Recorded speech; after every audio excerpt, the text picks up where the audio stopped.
할렐루야. 오늘도 굿 TV에 함께 하시는 여러분들을 예수님의 이름으로 사랑하고 축복합니다. 하나님께서는 로마서 1장 17절 말씀에 복음에는 하나님의 의가 나타났다 이렇게 표현하고 있습니다. 그러면 하나님의 의는 무엇인가? 하나님의 의가 나타났다는 단어를 통해서 어떤 존재임을 우리가 알 수 있을진데, 요한일서 2장 1절 말씀에 예수 그리스도를 의로우신 예수라 이렇게 말씀합니다. 그러므로 하나님의 의는 곧 우리는 예수님이심을 알 수 있습니다. 복음에 하나님의 의인 예수님이 나타나셨다라고 우리가 해석해 볼 수 있다고 하는 사실이죠. 그런데 이 예수님이 당신의 사역을 마무리 지으며 어느 날 제자들에게 묻습니다.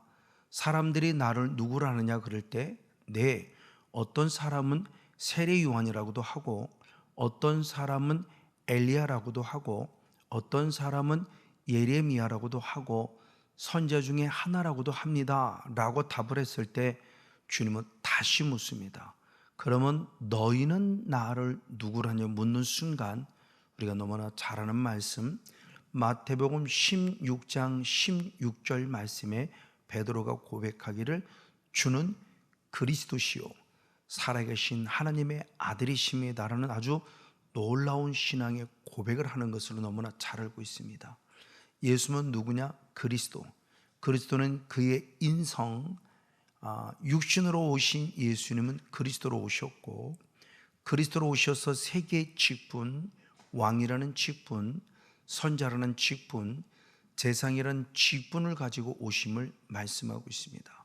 그래서는 이 사실에 대해서는 지난주에 우리가 철저히 말씀의 근거 속에서 그리스도로 오신 의로우신 예수에 관한 부분을 함께 나누었습니다.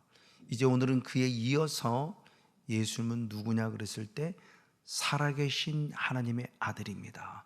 이건 예수님의 신성에 대한 부분을 가르쳐주고 있는 이 부분을 통해서 함께 한번 은혜를 나누기를 원합니다. 이 하나님의 신성, 예수님의 신성, 그 예수는 누구냐 그랬을 때 먼저 이사야 선지자는 이사야서 9장 6절 말씀에 한 아기가 오는데 한 아들로 나왔다라고 표현하면서 한 아들이란 단어를 통해서 아들이라는 모습을 통해서 우리들에게 예수님은 아들이란 존재로 오는 거라는 것을 말씀 안에 살펴볼 수 있습니다. 그리고 이어서 이사야 7장 14절의 말씀에 처녀가 잉태할 것이니 임마누엘이라 하라라는 이름까지 호칭을 붙여줍니다. 이 말씀이 드디어 예수님의 탄생을 통해서 이 말씀이 증명되어집니다. 그래서 마태복음 1장 23절의 말씀에 방금 읽은 이사야 7장 14절의 말씀을 그대로 인용해서 보라 처녀가 잉태할 것이니 아멘 그 이름을 임마누엘 하리라는 그 말씀을 그대로 이루어냈음을 성경이 친히 증명함을 통해서 아들을 낳을 것인데 그 아들이 임마누엘 곧 예수님이구나 하는 것을 이게 분명히 보여주고 있다고 하는 사실입니다. 그랬을 때 다시 또 가서 구약을 보면은 다윗이 성령의 감동 가운데 시편 2편 2절에 기름 부음 받은 자가 대적을 받을 것이라고 말씀하시고, 이어서 7절의 말씀에 이 기름 부음 받은 자가 누구냐? 하나님의 아들이라고 그래요. 너는 내 아들이라 내가 너를 낳았다라고 표현하며, 기름 부음을 받은 그리스도가 하나님의 아들이고 하나님께서 낳으신 존재에 대한 부분을 말하며 아들이란 단어를 통해서 바로 예수님이 누구냐? 하나님의 아들이다라는 것을 우리에게 증명해 주고 있습니다. 이 사실을 누가복음 1장 35절에 한 번 더 확인시켜 주니, 성령이 내게 잉태했을 때 능력이 너를 덮으는 사건이 벌어지는데, 그때 가브리엘 천상이 말합니다. 이는 하나님의 사랑하는 아들이다 라고 말하며 하나님의 아들이심을 예수님이 성령으로 잉태할 때 인정하고 있고 선포하고 있음을 보아요. 그리고 더 나아가서 누가복음 3장 22절에 예수님의 공생의 사역의 시작을 위해서 세례요한의 세례를 받는데 세례를 받는 순간 하나님의 음성이 들립니다. 이는 내 사랑하는 아들이요 내가 기뻐하는 자라. 잉태할 때도 하나님의 아들이라고 증명해 주었고, 실제로 성령이 임하는 공생의 사역에 뛰어들었을 때 하나님이 직접 말씀하셨으니 내 사랑하는 아들이다 라고 말씀을 통해서 예수님이 결국 하나님의 아들임을 다시 한번 증명해 주고 있어요. 이 사실을 세례 요한이 직접 보았죠. 그래서 요한복음 1장 33절 34절의 말씀에 나는 그를 도저히 알지 못한다. 그런데 성령이 임하셔서 누구 위에 머무는 것을 보거든 그가 곧 성령으로 세례 줄 자이심을 알라. 그러면서 내가 보고 그를 말할 때 이는 하나님의 아들이다 라고 증거했다고 스스로 말해요. 왜? 세례 요한이 예수님의 세례를 주는 순간 조금 전에 읽었던 누가복음 3장 22절의 말씀에 보니 성령의 형체, 비둘기 형체로 임한 거예요. 그걸 직접 보았죠. 아, 이분이 앞으로 이게 성령으로 세례를 주자 그 하나님의 아들 예수가 나온 것을 알았기에 친히 세례 요한도 예수님이 하나님의 아들임을 증거했다라고 성경은 기록하고 있어요. 그리고 더 나아가 요한복음 1장 49절의 말씀에 나다나엘이 예수님을 보자마자 한마디로 툭 선포할 때 당신은 하나님의 아들이십니다라고 아주 중요한 신앙의 고백을 하는 사건이 기록되어졌어요.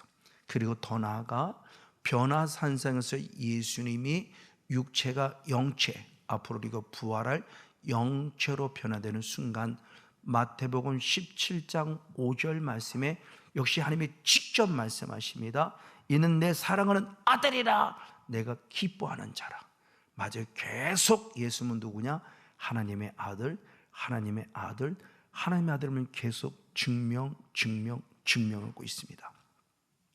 우리가 또한 잘 알고 있는 죽은 나사렛의 누이 마르다 역시 요한복음 11장 27절의 말씀에 그는 그리스도이십니다.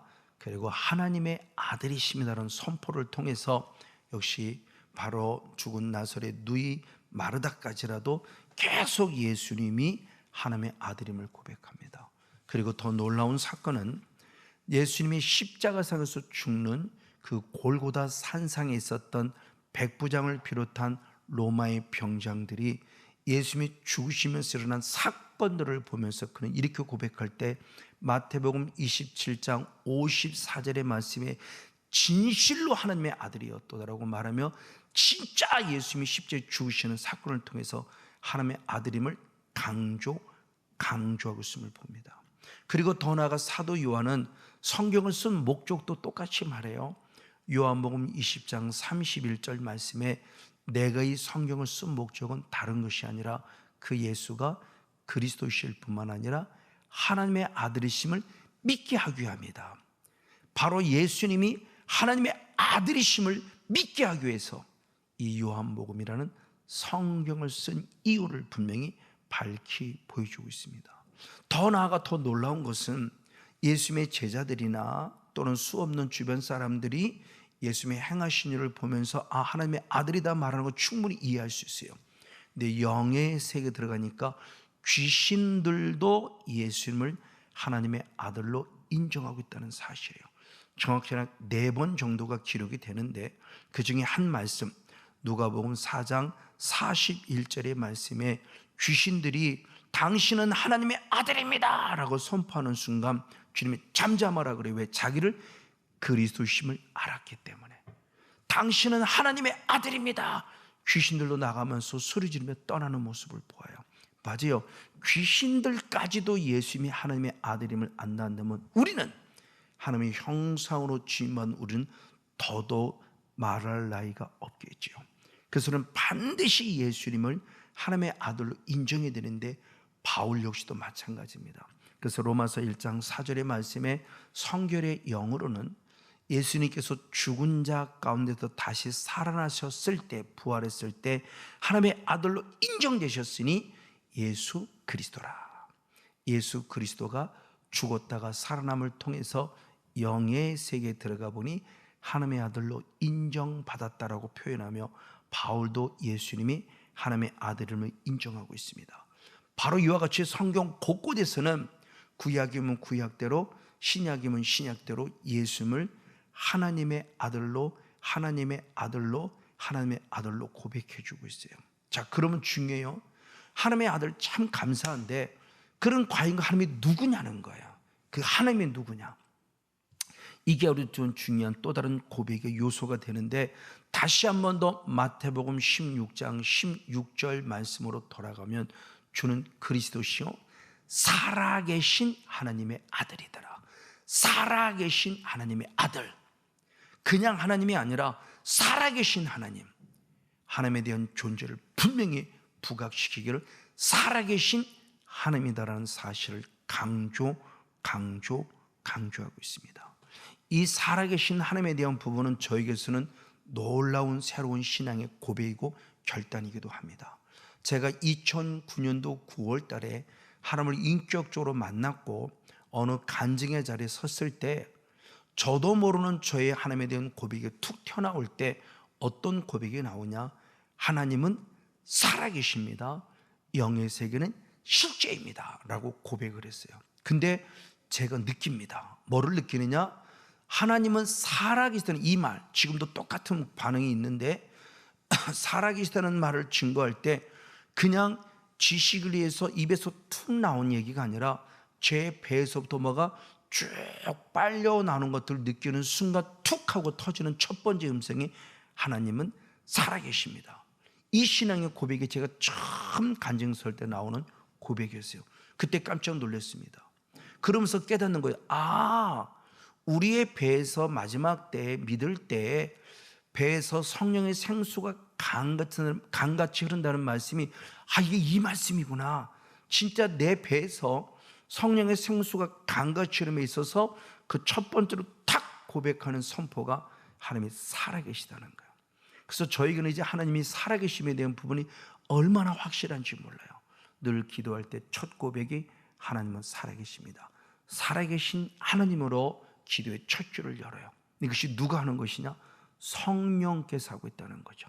바로 그 고백을 오늘 말씀 안에 들으면서 이 하나님의 살아계심이 무엇이냐 그랬을 때, 하나님이 살아계신다는 말을 조금 더 성경적인 근거로 보면 하나님은 스스로 계신 분이다라는 거죠. 누구에 의해서 만들어진 신이 아니라 아무도 없을 때부터 스스로 계신 분이에요. 그래서 모세를 통해서 하나님의 이름이 증거됐을 때 출애굽기 3장 14절 15절에 나는 스스로 있는 자니라 그러면서 그 이름을 여호와라고 붙였고, 이는 나의 영원한 이름이라. 여호와라 이름하며 나는 스스로 있는 자라는 거예요. 스스로 있다는 것은 방금 얘기한 대로 누구에서 만들어진 자가 아니라는 거죠. 그러게 성경은 말씀할 때 창조되기 이전, 영원 전부터, 창조된 이후와 마지막 새하늘과 새 땅이 이루어진 이후에도 영원까지 있는 존재, 영원부터 영원까지라는 존재죠. 그래서 시편 90편 2절의 말씀에 보면 산이 생기기 전, 땅과 세계가 주께서 조성하기 전, 만들기 전부터 영원부터 영원까지 주는 하나님이시라. 하나님에 대한 존재를 영원부터 영원까지, 즉 살아있는 하나님에 대한 부분의 모습을 분명히 말씀해 주고 있어요. 그러면서 살아있는 하나님이기 때문에 이를 행하신 하나님이라는 거죠. 그래서 사도행전 14장 15절의 말씀에 내가 복음을 전하는 것은 천지 만물을 창조하신 하나님, 그 하나님을 증거하는 하나님이 누구냐? 살아계신 하나님께 돌아오게 하기 위해서 나는 여러분에게 복음을 전합니다라고 사도 바울이 친히 말하고 있어요. 그래서 살아계시기 때문에 사도 바울은 또 다른 관점 안에서 빌립보서 2장 13절의 말씀에 보면 하나님은 일을 행하시는 하나님이라고 표현하고, 그 일을 행하시려 우리에게 감동을 주셨고 소원을 주셨고, 소원을 주신 우리에게 일을 행하게 하시더라. 아멘. 살아있는 하나님이 일을 행하시는 분이에요. 천지 만물을 창조하셨고 구원의 역사를 이루어 가신, 일을 행하신 하나님, 그 하나님이 지금도 살아계시기 때문에 우리에게 감동, 감화, 소원을 주시고 일을 행하게 하신다는 아주 중요한 말씀을 통해서, 아, 살아계신 하나님은 일을 행하시고 일을 이루어 가시는구나 것을 알 수 있다는 사실입니다. 이 하나님의 살아있기 때문에 하나님의 형상으로 지음받은 우리들, 첫째 아담 하와의 존재는 누구냐? 창세기 2장 7절의 말씀에 하나님이 사람을 흙으로 만드시고 그 코에 생기를 불어넣으시니 그 사람이 생영이 되었더라. 아멘. 살아있는 존재가 되었다는 거예요. 그 말씀을 사도 바울이 그대로 인용합니다. 그래서 고린도전서 15장 45절의 말씀에 기록된 바, 이건 창세기 2장 7절을 인용하는 겁니다.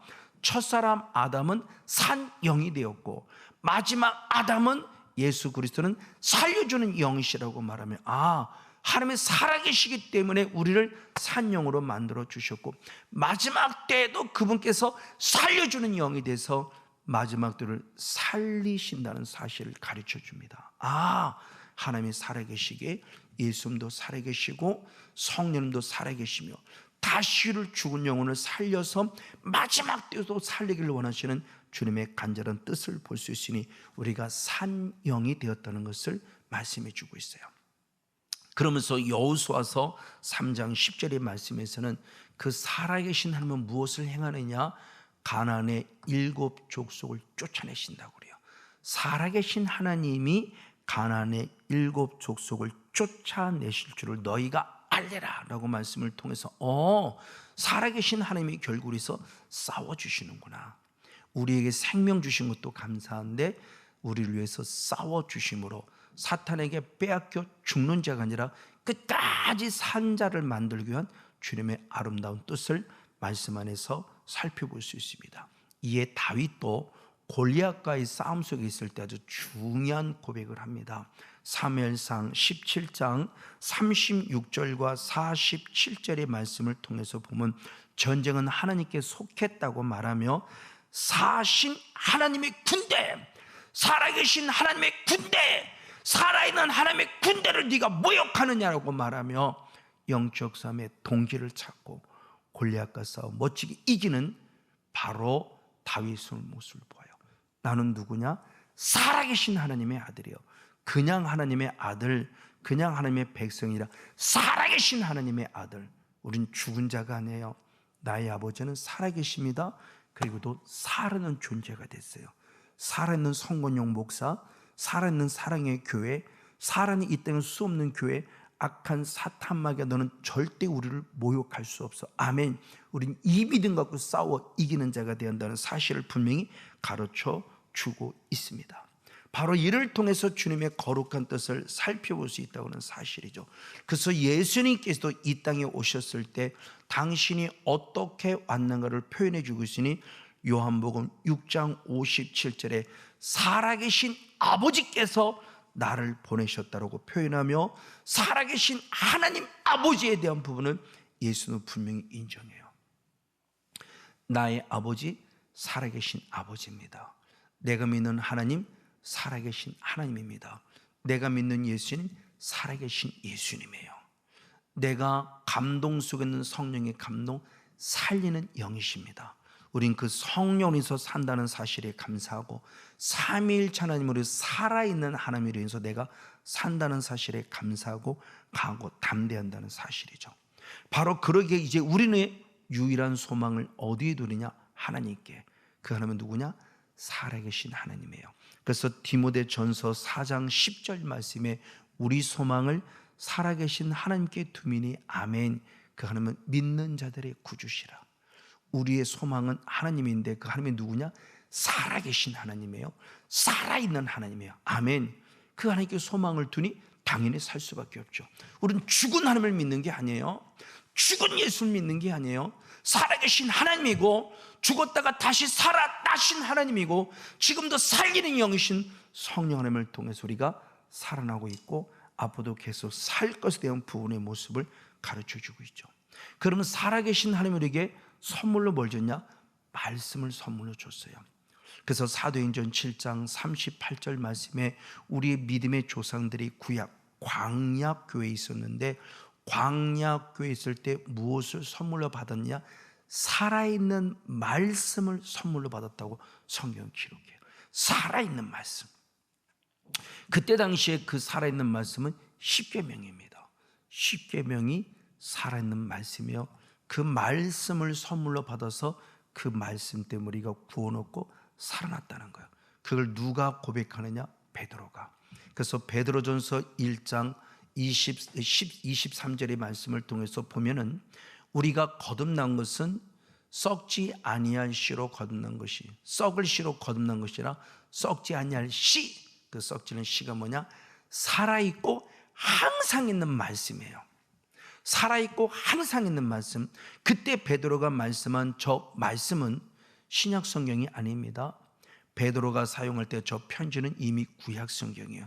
살아있는 구약의 성경의 말씀, 그 말씀으로 인해서 우리가 거듭났다는 것을 통해서 이미 구약부터 예수님은 하나님의 아들이고 이미 구약부터 예수님은 그리스도임을 증명했고 그 말씀을 통해서 거듭났다. 그게 살아있는 말씀이고 항상 있는 말씀이라고 표현하고 있습니다. 이에 히브리서에도 똑같은 말씀을 하죠. 그래서 히브리서 4장 12절의 말씀에 하나님의 말씀은 좌우에 나선 어떤 것보다 예리해서 영과 혼과 육을 찔러 쪼갠다라고 표현해요. 살아있기 때문에 지금도 우리의 영, 우리의 혼, 우리의 육을 찔러 쪼개어 수술하고 있다는 사실이죠. 그게 죽은 을 지금 살려내고는 거룩한 하나님의 말씀을 살펴볼 수 있게 됩니다. 그때 예수님이 우리에게 성찬을 하면서 중요한 말씀을 할 때 이런 말씀에 예를 듭니다. 요한복음 6장 48절 51절 말씀에 나는 생명의 떡이다. 나는 하늘에서 내린 산떡이니 나를 먹는 자가 영생하리라고 그래요. 내가 생명의 떡이다. 나는 하늘로 되는 떡이니 나를 먹는 자가 영생할 것이다. 그러면 그 주님이 생명의 떡인데 그 떡은 결국 말하느냐? 요한복음 6장 63절의 말씀을 하시니 살리는 것은 영이다 그러면서 여호와께서 하나님께서 우리 예수님 말씀, 그 말씀이 영이요 생명이다. 즉 내가 생명의 떡이라는 것은 예수님이 주신 말씀으로 인해서 우리가 산다는 것을 강조하고 있어요. 근데 살기는 사는데 그것이 그냥 당연히 산다는 것이 아니라 오늘만 산다는 것이 아니라는 거예요. 더 나아가 요한복음 6장 54절의 말씀에 보면 내 살을 먹고 마시는 자가 사는데 영생을 가졌는데 마지막 날에 내가 그를 다시 살리리라. 그러니까 말씀을 통해서 오늘 구원받은 자가 말씀을 통해 마지막 다시 부활이 되고 휴거가 된다는, 다시 산다는 소망을 주고 있어요. 그만큼 우리에게 말씀이 중요한 것을 얘기해 주고 있습니다. 이렇게 살아계신 하나님은 그럼 무엇이냐 그랬을 때 사도행전 3장 15절의 말씀에 생명의 주를 우리들이 죽였는데 죽으신 가운데 그를 다시 살리셨다. 아멘. 예수를 살리셨어요. 죽음에서. 그럼 예수를 왜 살렸을까요? 우리도 살게 하시기 위함입니다. 그래서 고린도전서 6장 14절의 말씀에 보면 하나님의 주를 다시 살리신 이유는 마지막 때 우리를 그의 권능으로 다시 살리시기 위함이다 그래요. 그래서 고린도전서 15장 17절 말씀에 우리에게 다시 사는 것이 없으면, 부활이 없으면 우리의 믿음은 헛것이라 그럽니다. 그래서 진정한 믿음은 로마서 10장 9절의 말씀에 입으로 예수를 시인하는 것도 물론이지만 하나님께서 예수를 죽은 자 가운데 살린 것을 믿으면 구원이라고 성경 분명히 말해요. 이게 우리의 진정한 믿음이 된다는 겁니다. 이를 통해서 우리들에게 말씀할 때 사도 시편 118편 17절의 말씀은, 이 시편 교자는 말은 내가 죽지 않고 살아서 여호와께서 내게 행하신 일을 나는 선포하리라. 간증자가 되리라. 증인이 되리라. 아멘. 이제는 우리가 사는 거예요.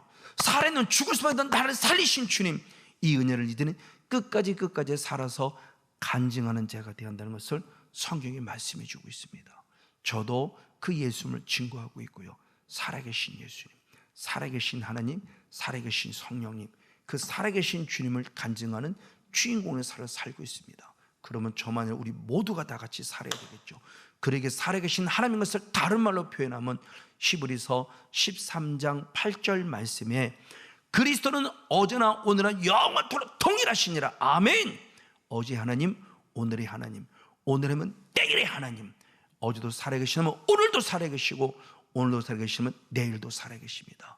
이 동일하신 하나님을 힘입어서 오늘 산 만큼 남은 생의 복음을 증언하는 증인된 우리 모두 된 살아있는 주인공 모두가 되어지기를 예수님의 이름으로 간절히 축복하고 축원을 드립니다.